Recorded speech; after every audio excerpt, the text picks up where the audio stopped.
काही तुमच्यापैकी खूप सारे विचारत आहे की मेडाचा रिझल्ट कधी लागेल. तर IBPSनं तो पेपर कंडक्ट केलेला आहे. तर नॉर्मली जो टाइम लिमिट राहते तो 45 डेज आहे, म्हणजे 1.5 महिन्यात रिझल्ट लागायला पाहिजे. तर मेडाचा रिझल्ट या मंथच्या लास्ट वीकला किंवा एप्रिल मंथच्या फर्स्ट वीकला लागायला पाहिजे युजली.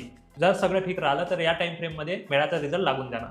जर तुम्ही मागील IBPSनं काही कंडक्ट केलेला एक्झाम आहे, त्याचा जर रिझल्ट कधी लागला ते पाहिलं तर महाट्रान्सकोचा पेपर 29 डिसेंबर 2024ला झालेला होता आणि त्याचा जो रिझल्ट आहे ते 23 फेब्रुवारी 2025ला आला. जवळपास 56 दिवस होतात, म्हणजे जवळपास 2 महिने लागले तो रिझल्ट यायला.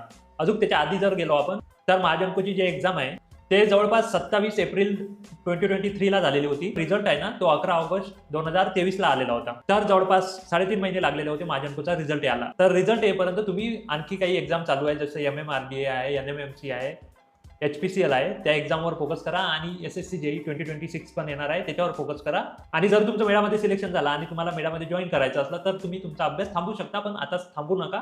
अभ्यास चालू ठेवा आणि जर इन केस तुमचं सिलेक्शन नाही झालं मेडामध्ये तर तुम्ही या एक्झाम देऊन या एक्झाममध्ये सिलेक्शन घेऊ शकता. या चॅनलवर जर तुम्ही नवीन असाल तर चॅनलला सबस्क्राईब करायला विसरू नका. भेटूया नेक्स्ट शॉर्टमध्ये. त्यापर्यंत जय हिंद, जय महाराष्ट्र.